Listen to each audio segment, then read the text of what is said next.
Good morning, everyone. In the morning, you may not be feeling all that flexible, and there's a very good reason behind it. During the entire process of sleeping, your body doesn't get to move much, and spine, especially when it's in the horizontal position, it begins to compress. Now, we are looking at a 15 minutes of a sequence that's going to decompress your spine, give it all the 6 basic movement it needs to function. It's going to address the mobility of your hips, your knees, and your ankles. And it's also going to attune your breath so that you can get the day started hitting the ground. My name is Atre. Let's get started. So we'll get started with the movement of the spine first. So you're going to bring yourself into the tabletop position. So tabletop is correct when your hands are right under your shoulders and when your knees are right under your hips. All you have to imagine that there's a cube that is being formed under your torso. Once you're there, point your toes back in and start lifting your spine up. So focus on lifting the center of the spine up as it can get. Continue to press your palms into the floor and stretch and expose the upper back muscles. Think of your back forming an umbrella, like a big parachute. Stretch those muscles horizontally, stretch those muscles vertically, stretch the entire fascia. Imagine if you are thawing your muscles in the upper back. When you breathe in, point your toes out and lift your nose up, lift your chin up and arch your back as much as you can. So pressing the navel down towards the floor. Take your chin as far away as it can get away from the navel. When you breathe out, point your toes in, lower the chin down to the chest. Now start shifting your body weight towards the knees as if you were pushing against the floor with the help of your hands, bringing your body weight while maintaining the arch in your back. That brings all the arch and the impact more in the lumbar region. Stretch those muscles. Allow the spine to decompress a little bit. Then while maintaining the arch, you're going to start shifting your body weight forward towards the hands. Keep your chin as close as you can to the chest. Just simply shift your body weight forward towards the hands. Point your toes out, lift your nose up, arch your back, and start shifting your body weight back towards the heels and settle yourself into the child's pose. Sink down and shift your body weight from one side to the other. This helps you to make your ankles a bit more flexible. Now let the elbows point down, lower the elbows down onto the floor and bring your forehead closer to the ground. Chin closer to the chest and start shifting your body weight from one side to the other. So every time you get into a pose, you want to hold it for a little longer. Breathe in and out into the pose. Imagine shifting your body weight from one side to the other. You're just simply getting yourself familiar to the pose. Lift your nose up, lift your chin up, bring yourself into the tabletop back again, lower the chin down to the chest and start shifting your body weight back towards the heels. Now breathe in, look towards your hands and shift your body weight forward. Bringing yourself back into the neutral position, which is the tabletop position. From here, bring your hands a bit further forward than your shoulders are. Point your toes in, sink down, and then from there when you breathe in, you're going to push the body forward into the upward facing dog. So let the center of the body lower the weight down towards the mat. Keep your lips together and lift your chin up. But this is one point where you have to make the most out of the inhalations. Breathe in as deep as you can.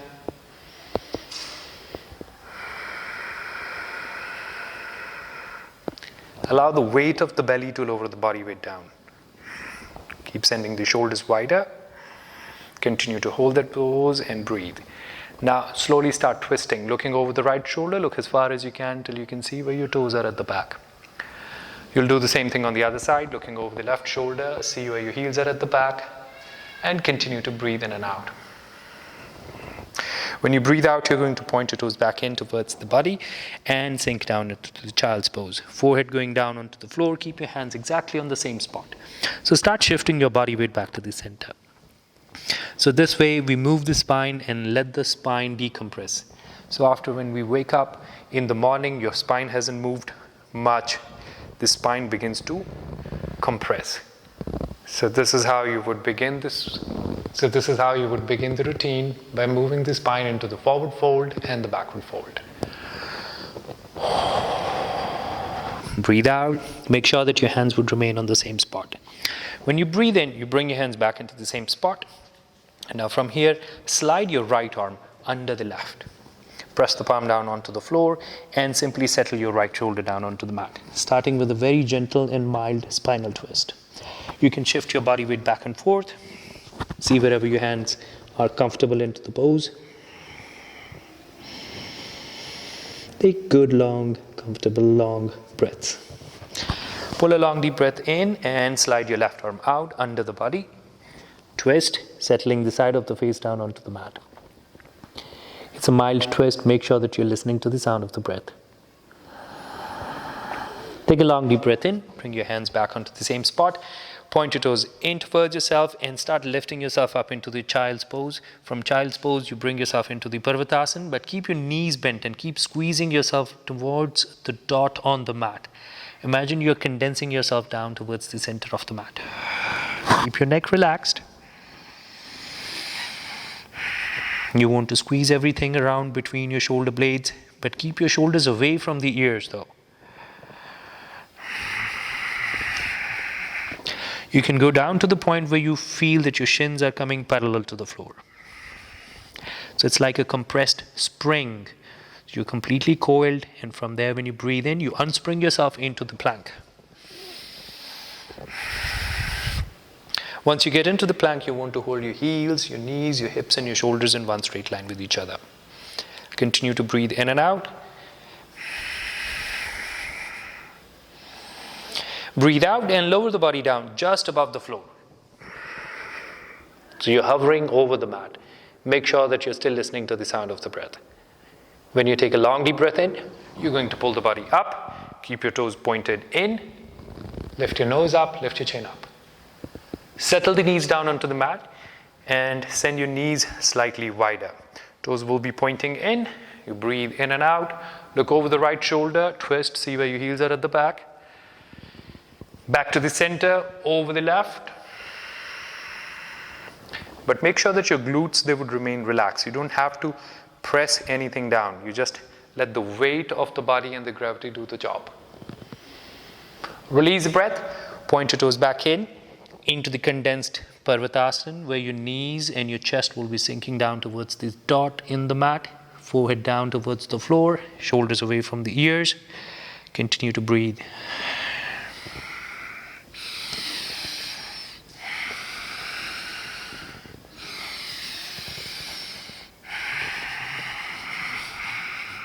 You move up and down with your breath.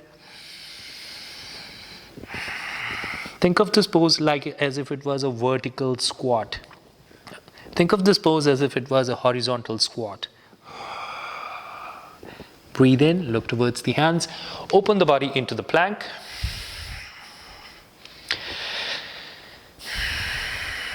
Now gently lower the knees down onto the floor, cross your feet and land your chest right between your hands.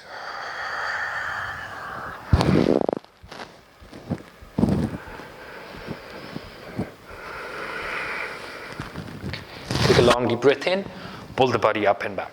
This time you'll be pointing your toes out. Lift your nose up, lift your chin up. Release the breath, get the body out of this and back into the Vajrasana. From here we get into the seated twist.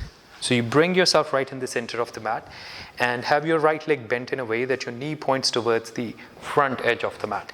Now from here you're going to bring your left leg over the right. And wrap your right arm around the left leg. Bring it as close as you can.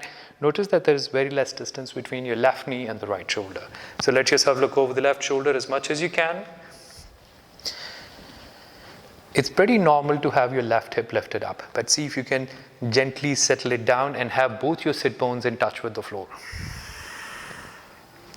And the left arm at the back can be in line with the tailbone. So press the palm down till you get the entire length of the arm. And the entire role of the left arm is to give your spine the entire length. Look over the left shoulder, and with every release of the breath, your spine twists further into the pose and continue holding that pose. Now if you find this one too easy, you can have your right elbow go over the left knee so that you can see it better. Bring your right elbow over the left knee. Once you have your left arm entirely supporting the back, you can extend your right arm and go grab the foot. So your fingers will be tucked under the arch of the foot.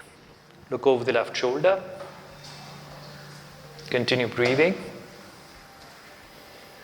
Release the breath and get the body out of this.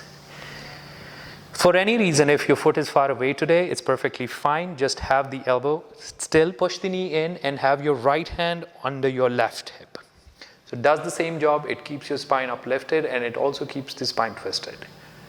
Just make sure that you're breathing in and out. Breathing in and out in this pose may not be that easy because your belly is pressing against your thigh. Do not let that discourage you. Continue to breathe in and out. Breathing in through your nose, that's important, but breathing out through your mouth is totally okay and allowed. After this, you're going to get your legs into the Gomukhasana, which is when you would point both your knees in one direction. So let's say towards the corner of the mat in front. So bring your feet close to the hips, as close as they can come, and make yourself sit on a very nice and tight triangle. So once your spine is upright and tall, you're going to let yourself bend forward and look beyond the left knee. As if you were standing in a balcony and you want to see what's going on beyond the balcony. So you lean forward to see what's happening, and then you drop the arms down. It's very common to hold your arms stiff here in this pose. It's not easy to let go and relax the muscles, because when you try to relax the muscles, they feel heavier. And when more weight is added, the muscle stretches even more. So the whole idea is to go little by little in terms of relaxing. With every release of the breath, you relax a little and allow the weight of the body to be going down. You may not be very close to the knees today, but it's perfectly fine. Wherever you are, use your arms to hold the weight. And slowly keep taking the weight off the arms.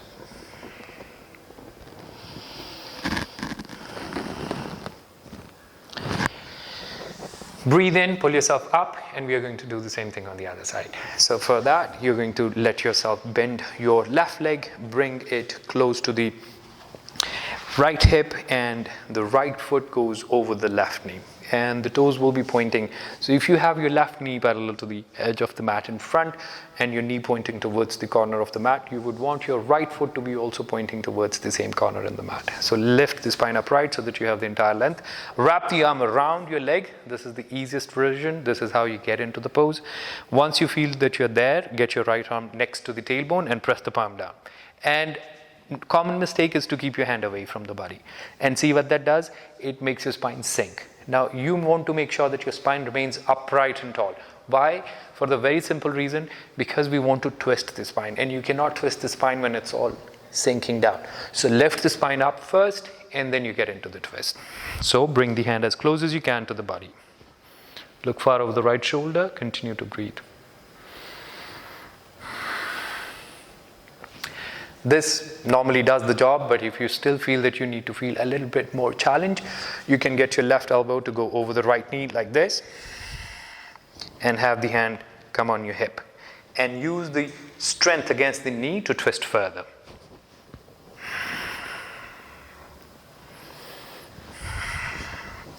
And if you want to go further into the twist, you're going to hide your tricep, extend the arm, and let your fingers of the left hand be tucked under the arch of the right foot. Look far over the right shoulder and breathe.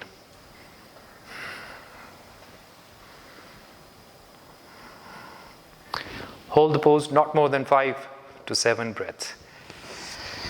Coming out of it, you might feel a little breathless, which is perfectly fine because the breath doesn't get to go deep inside because the belly is pressing against the thigh. From here now, you're going to let your knees point in the same direction, which is again towards the corner of the mat in front. Feel free to align your knees together. You push them in towards each other so that you feel that you're sitting on a very tight triangle. Get the entire length of the spine and let yourself bend over the right knee.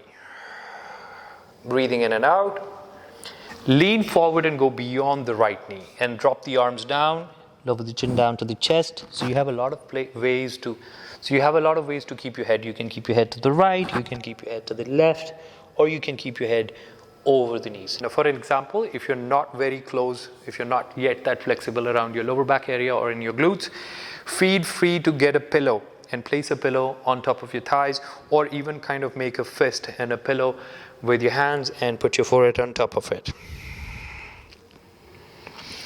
And as you hold yourself into that position, remember to shift your body weight once from one side to the other. When you do that, it allows your muscles to feel a bit more relaxed and they'll be more responsive and they will be stretching even better.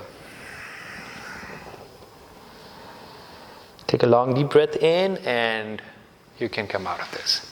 From here, you're going to bring your feet together, interlace your fingers, and slide your heels in closer. And we can close the sequence by doing the Padkonasana.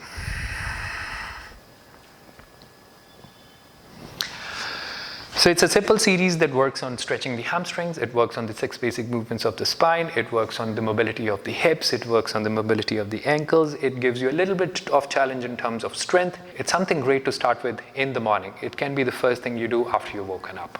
15 minutes of a yoga sequence, easy to remember, easy to incorporate into your daily yoga practice. Make yourself a cup of coffee, put your mat on the floor, and get started.